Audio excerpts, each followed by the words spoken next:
Oh, man.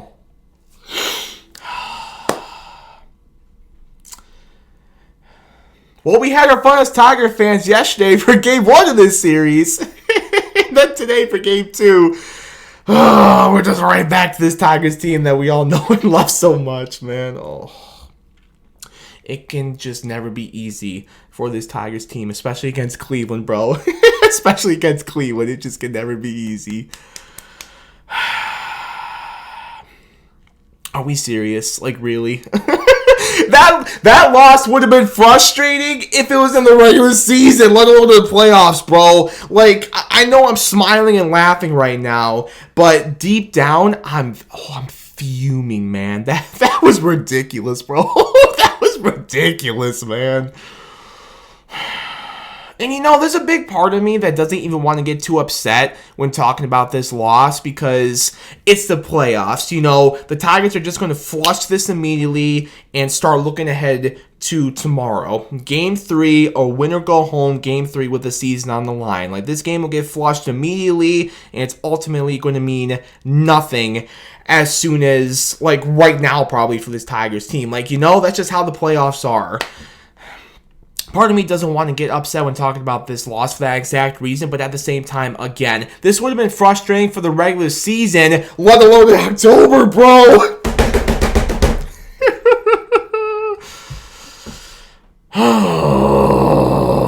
Alright, man. Tigers lose Game 2. It is now tied at 1 in this series. And now, again, obviously, as we know, this sets up a do-or-die, win-or-go-home Game 3 tomorrow on Thursday. Well, tomorrow's a new day. There is a tomorrow for this Tigers team. I'm not going to sit here and say the series is over. I'm not going to sit here and say the season is over because, again, there is a tomorrow for the Tigers. There is a Game 3 tomorrow to decide who's moving on to Seattle and who's going home. There is still one more game in this series.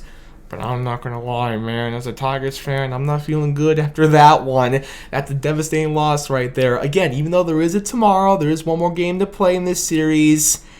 That's a tough loss. That's a really tough loss. The fact that you had Cleveland on the ropes and now they have life and they have momentum in this series in their ballpark. Don't love that. Don't love that. You had them on the ropes, and now they suddenly have life, and they have a lot of momentum going into this winner-go-home Game 3. Don't love that. Do not love that whatsoever. All right, ladies and gentlemen, let's waste no more time. Let's talk about this Game 2 loss for the Tigers. But first of all, please give me a minute to take care of some business, and then we will talk about this incredibly frustrating loss for this baseball team. First of all, I do want to show some love to the sponsor of this video, Michigan-based Roast Summer Coffee. A lot of you know the routine by now. Hot coffee, cold brew, chocolate, and hopefully soon some Tony D Roast Number hard alcohol that we can put into our nitro cold brews and just chug it and forget that this game even ever happened. Visit the website, roastsummer.com. Link is in the description below. And if you find something to try and make an order, you can always save some money on your order by using my code TonyD. Shout out to Roast Summer. Thank you once again to them for sponsoring this video. And also, if you can all please do me a favor, leave a like on this one. And please hit that subscribe button for this suffering Detroit Tigers fan. I would very much appreciate it. Alright, man. Alright, let's talk about this loss. Yeah, you know, maybe in a different universe, there's another version of Tony D and a bunch of other versions of Tiger fans that are celebrating the fact that the Tigers won this game. We swept Cleveland, and we are going to Seattle to play in the ALDS, but that is not this universe. And it very well could be this one. You know, this is a game, and I hate playing the, you know, could've, should've game, but, like, this is easily a game the Tigers could have won. Like, this is a game maybe the Tigers should have won. Now, that's not to take anything away from Cleveland. Again, I hate playing the could've, should've game, but at the same time, like, dude, the Tigers are getting opportunity after opportunity after opportunity after opportunity after opportunity today, and they just did not capitalize at all. That is something that has haunted this Tigers team in their regular season collapse. Missed opportunities on offense, and while I am very consistent on saying that, like, what happened in the regular season, we need to leave that in the past. Like, that is still 100% true. But at the same time, after a loss like this, it's hard to not be like, man, missed opportunities offensively. They haunted us so much in the regular season, and now it looks like it's carrying over into the postseason, and that's so frustrating. Even in the win yesterday in Game 1, like, we did have some missed opportunities offensively that didn't bite us in the ass because we still won the game ultimately. But again, despite the fact that we did win, there were more missed opportunities offensively in Game 1 of this series as well. And now here we go again. More missed opportunities in this game. And now it really bit you in the ass because we did lose this game. Incredibly frustrating. 15 guys left on base. 15 guys. Dude, that's insane. That's insane. That's insane, dude. 15 guys left on base. That's... Going back to what I said earlier in the video, like, that's insane just for a regular season game, let alone the postseason, dude. Like, that's what I'm saying. When I play the could-have, should-have game, like, we could have won this game. We could be, maybe should be talking about a sweep right now and going to Seattle, but we're not because of all those missed opportunities. 15 guys left on base. We had runners in every inning but the second today. Every inning but the second. That's incredible, dude. That's so incredible. And, like, again, I don't want to take anything away from Cleveland because their pitching staff is great, has been great in their, second half run. But, dude, 15 left on base. We got runners on every inning except the second, and we're talking about a loss right now. Like, dude, are you for real? Oh. Let's go over it, shall we? First inning, you get your first 2 on, nobody out. This is a prime opportunity to do what you did in Game 1 and do what we saw a lot of from this Tigers team to begin the season. Score first inning runs and start the game with a punch. Have your opponent on the ropes just like that. We saw it in Game 1, and we could have seen it again in this game, which would have been so huge considering the fact that we went into this game with that 1-0 lead in the series. First 2 on, nobody out for Carey, Torque, and Riley. Like, that could not have been set up perfectly, more perfectly for you. First 2 on, here comes Carey, here comes Torque, here comes Riley. A prime opportunity for you to score some first inning runs. And all 3 of them strike out. Carey strikes out, Torque strikes out, Riley strikes out. Your 3 best hitters, when the first 2 guys get out with nobody out, strikeout, strikeout, strikeout. That right there set the entire tone for this baseball game. Not to mention the fact that Cleveland also homered in the bottom of the first inning. That first inning alone set the entire scene for what this baseball game was going to end up being. A missed opportunity for the Tigers, and Cleveland hitting home runs and scoring runs actually on offense. That was just the first inning. Third inning, run on second, 2 down for Kerry Carpenter, your best hitter. He gets out. You do no damage there. Another missed opportunity. Now the fourth inning, you finally capitalize. You finally score a run. You get the bases loaded. Javy delivers for you there. Playoff Javy, who's great in Game 1. He was great in Game 2 again. We're tied at 1, but that's it. Like, you easily probably should have scored more runs. You could have scored more runs.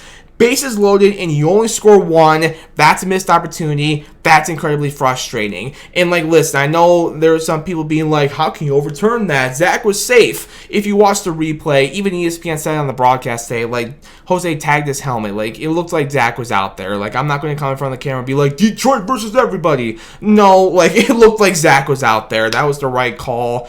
But the point still stands. You have the bases loaded. Like, credit for scoring at least a run to tie the game, but you could have scored more, and the fact that you didn't, incredibly frustrating. And it's really frustrating that Dingler didn't cross home there before the tag was made on Zach, Really, really frustrating.